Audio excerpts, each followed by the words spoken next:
Moving on to other stories now. 4,309 students missed out on last year's basic education certificate examination out of 552,288 students that entered for the exams.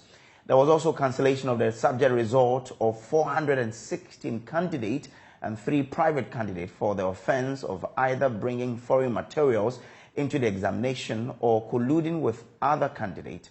Extract of a statement released by WAEC reads that the West African Examinations Council wishes to inform the general public that it has released provisional results of candidates who sat for the BEC for both school and private candidate 2022.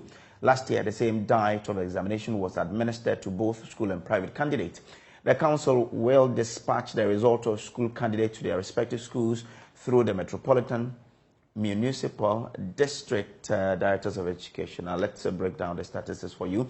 A total of 552,288 candidates made up of 276,999 males and 275,289 females entered for the school examination. This includes 65 candidates with visual impairment, 427 with hearing impairment, and 54 candidates with other test accommodation needs.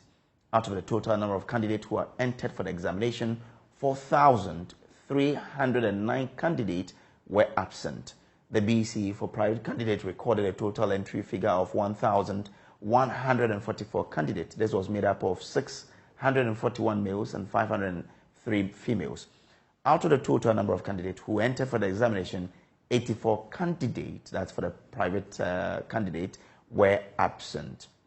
So WAEC goes on to talk to us about examination malpractices. Now, they say that following the completion of investigations carried out into some of the cases of examination malpractice detected during the course of the examination, it came out that 33rd meeting of the Final Awards and Examiners Appointment Committee of BEC 2022 held on 24th January 2023 approved as follows. Cancellation of the subject result of 416 school candidates and 3 private candidates for the offense of either bringing foreign materials into the examination hall or colluding with other candidates. 2. Withholding of subject result of 38 school candidates pending conclusion of investigations into various cases of alleged examination malpractice. 3. Cancellation of the entire result of 73 school candidates and 2 private candidates for the offense of bringing mobile phones into the examination hall. And 4. Withholding of the entire result of 11 school candidates pending conclusion of investigations into various cases of alleged examination malpractice. Meanwhile, the script of candidates from 40 schools in certain subjects are undergoing scrutiny.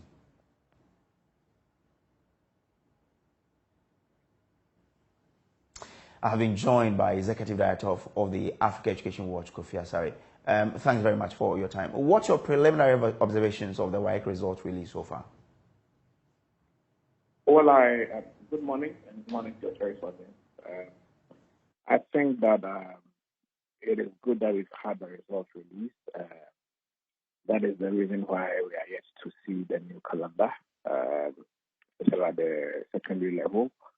And so having the results released paves way for the school placement process to begin, so that we know when the new academic year will begin for new students who are supposed to commence secondary education this year. So it is good that the results have been released, and we hope that it will pave way, as I said, for the commencement of the new academic year for new entrants into senior high schools.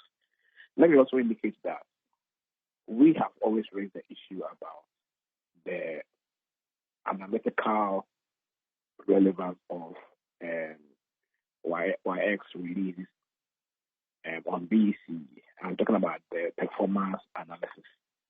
The value that the releases have in terms of analyzing results is virtually zero, because WAEC, unlike WASSCE releases, does not provide any information on the performance of students in BEC releases.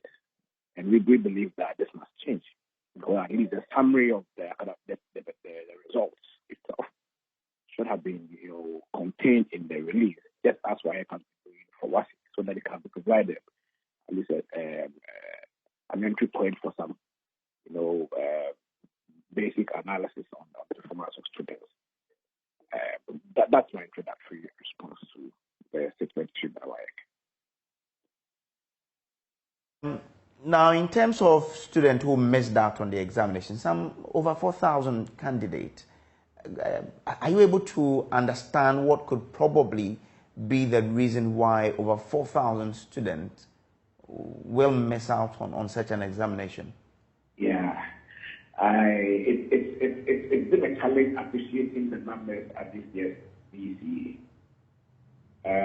Not just the numbers that missed out, but the fact that for the first time in WAEC's history in Ghana, we actually saw a decline in the number of students that were easy compared to previous years. Every year, there has been an increment.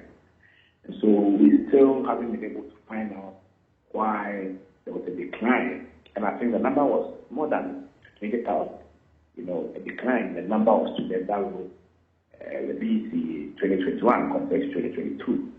And so bringing to fore another situation of 4,000 students not showing up, even though they registered, also raises issues that perhaps we need to further delve into and then have an engagement or thing. But on top of my head, it is difficult to predict what may have caused students absence during the examination.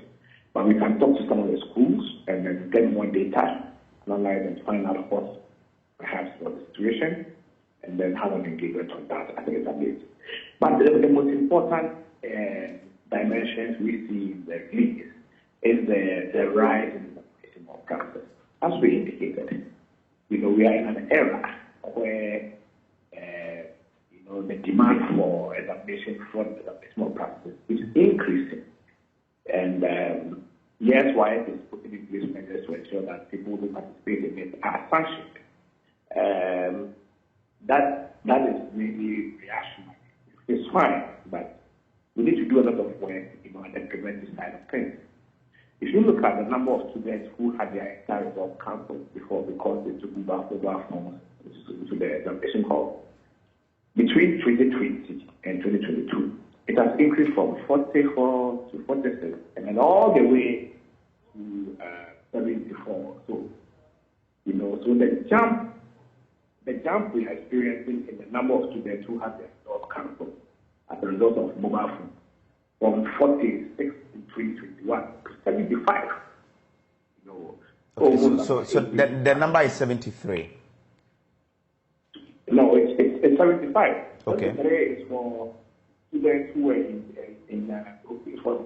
for school candidates, and then 2 for private candidates. Okay. So added to 75. Yeah. Okay. That trend is a disturbing trend, and it means that more and more work needs to be done at the center level, and at the school level to reorient students about examination. That you don't need to plan to cheat to succeed in an examination.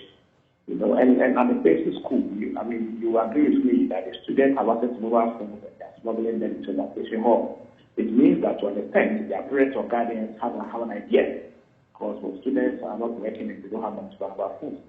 So a lot more awareness needs to be done, at the community level to change the minds and perceptions of parents and students in respect of examination or practice and the need to approach examinations with integrity.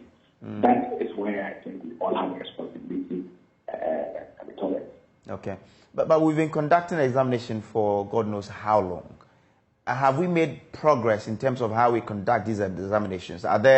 What can we do to make sure that we improve on how we conduct these examinations?